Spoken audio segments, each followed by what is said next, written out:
You don't back down from chicken.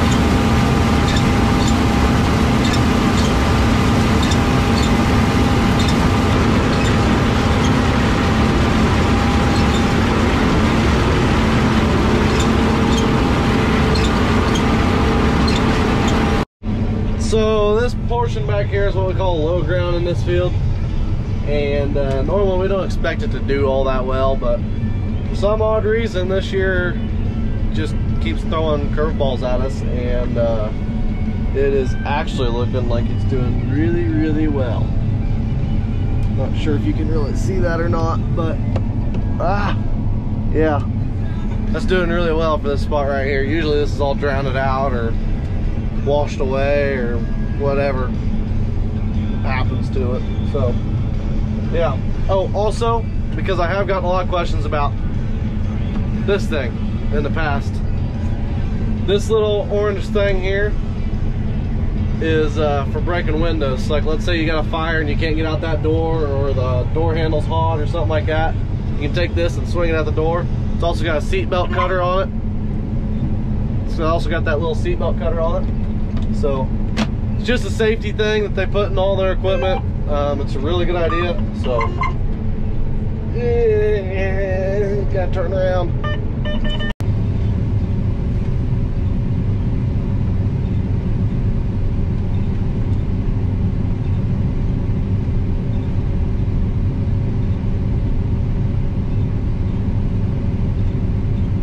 So then right here you're gonna see me shut my auger off. That's because we're getting so there's Dad over there in the distance. There's Sean going.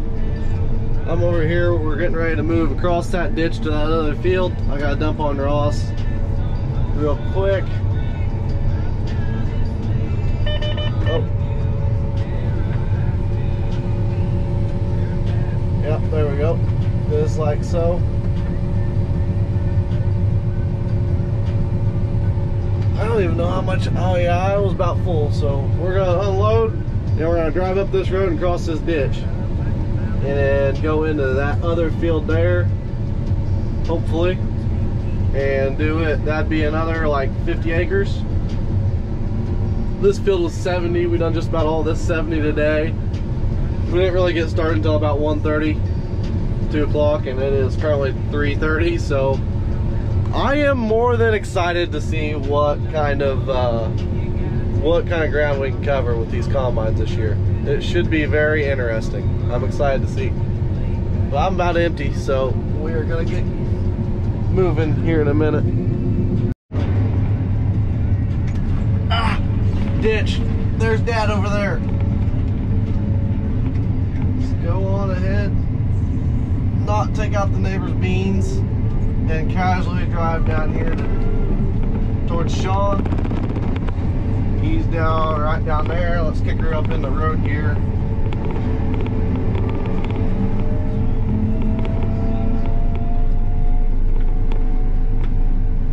I love doing this. This just makes it so much fun. Be able to drive down the road with the header on. Wee, wee, wee, wee. You guys will get to see a lot of this that we do next week, because next week we're going to be in a different field where we can actually, or we're going to be up at a different farm where we got about 400 or 500 acres up there to do, and there's no telephone poles. The only thing we got to swerve around is irrigations. Actually, I take that back. There's one telephone pole we got to swerve around. I got to put my ladder in across this bridge though, so I might want to do that real quick. So we're currently here in another field of what we had planned around the main farm there. This does not have any fungicide on it. This is the Agrigold 3520 RX.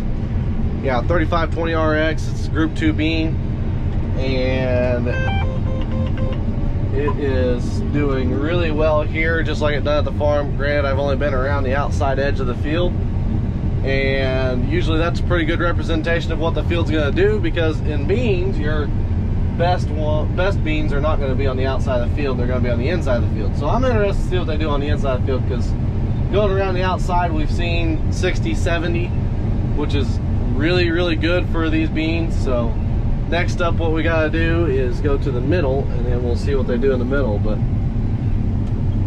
running about 75 right now, non-irrigated ground. Really good beans, really impressed right now with them. So we'll cut a little bit more, I guess. I don't know. We are going to probably going to end up trying to grow more of these 3520s, mainly because of the yield potential, the disease stump, the disease tolerance that we've seen in them too has been amazing. So just a couple of things that you got to look for whenever you're cutting: your diseases, your yield potential, your moisture. A little bit of everything comes into play right now. We have cut quite a bit of ground so far, covered everything about south of the farm, and like I said, these AgriGold beans have really stood out this year. The 3520s have been about the best. I haven't really looked at the maps for the rest of the AgriGold beans, but they have done really, really well so far. Very impressed. So I kind of wanted to point something out to you guys, because I kind of feel like I need to explain something. So as we're going across this field, not only are we just trying to pull on the grain, but we're also trying to collect our own data. So like I can tell you that these are pretty good beans, like that we're gonna use them again next year, just by looking at this yield monitor. Yeah, that's one thing, okay? But there's also a lot of other things that come into play in this scenario. So we also gotta look at the weeds that we got growing out here. We gotta look at the stand of the beans. We're looking at the moisture of the beans. We're looking to see, you know, do we want to put an irrigation on this field? Do we want to put fungicide on this field next year? Do we want to turn around at the end of the field? That'd probably be a good idea too. But we're looking at a lot of different things than what you may think that we're looking at. Whenever we're out here in this field, we're trying to decide, okay, what do we want to buy for next year? What do we want to spend money on for next year? You know, that kind of thing. And also, we're also looking for these things that they call closing wheels that tend to fall off of the planter. As you can see, there's one right there. So I'm going to shut the combine down and go out there and grab it. But we're looking at all this stuff to kind of figure out, you know, oh, what are we going to get for next year? What are we not going to get? What are we going to do, and what aren't we going to do? Now, I can tell you that the beans that we put fungicide on have definitely done better, which I wish I would have done more fungicide. And maybe a little bit less closing wheels. But yeah, I do wish I would have done more fungicide. It is something to look into, but it's one of them things where my dad, the money man, doesn't want to spend the money on putting fungicide on whenever it's $14 an acre, and we don't know what the markets are going to do.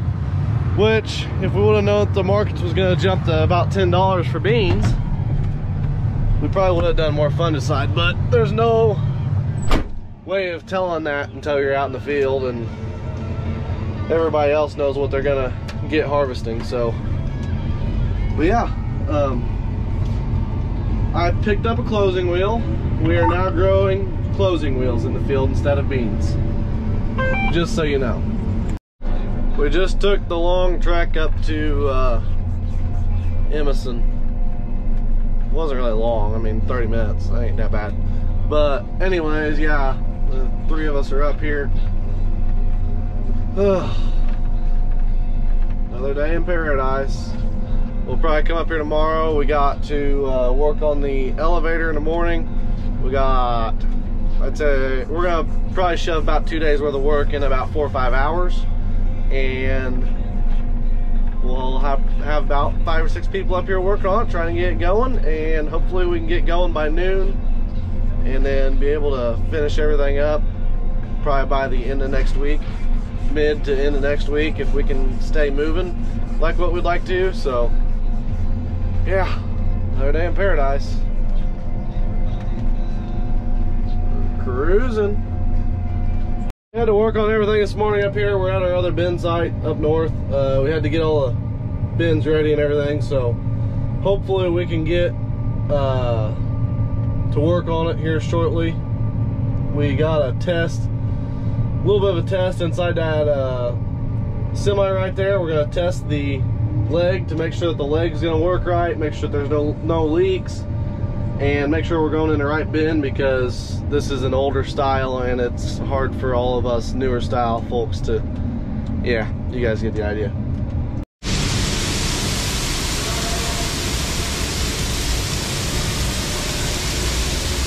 We got the right bin.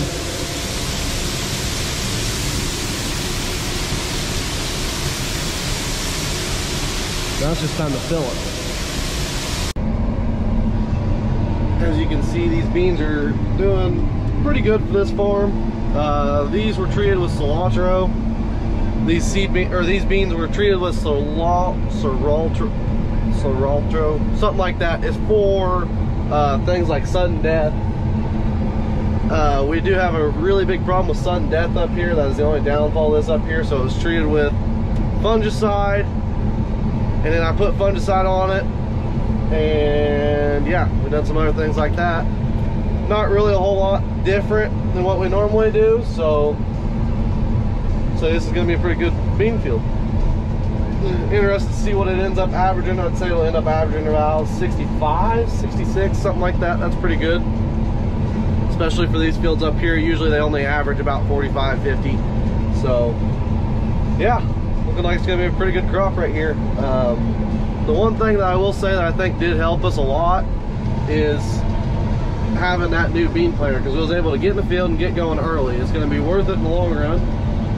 Oh, yeah, we're getting into some little bit better beans right there. Shooting up in moisture a little bit. Oh, plugged up a feeder house.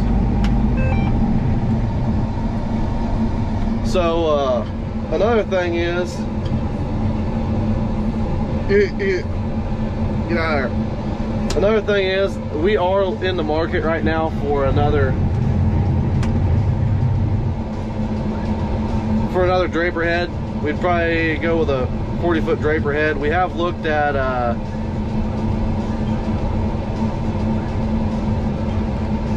John Deere's drapers. We haven't really looked at anything else, but we are in the market for another head. So if you guys got any ideas, let me know in the comment section below. We've thought about MacDons, but with our flat land, we don't know that a MacDon would work very well for us. We've always had John Deere heads. Come on, stop plugging up. This is the only problem with this auger head. Once you get into these trees and stuff like that, it just doesn't want to feed right. Come on. Oh, I got a finger broke too. We're gonna fix that tomorrow.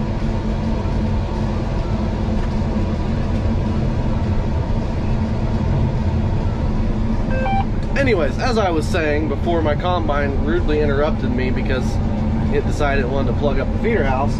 We are in the market for another head. We are in the market for another draper head. It's gonna rudely interrupt me again. No, I guess it isn't. But come on. I don't know what I changed. I don't know what I done different. I didn't do anything different. But we have looked at a couple of MacDons. We've seen a couple, but we haven't demoed one. So I don't know. We'll see. Just kind of depends on what we end up finding, if it's the right price or not. if it works out for us. So yeah, we gotta get there first though. Anybody else just ever get a little tired? No, I'm not getting tired. Another day, another time of Sean being the chicken. If you notice how he turned away and I'm still running my auto steer, because why not, right? Okay, maybe we are gonna hit just, nope, we're good.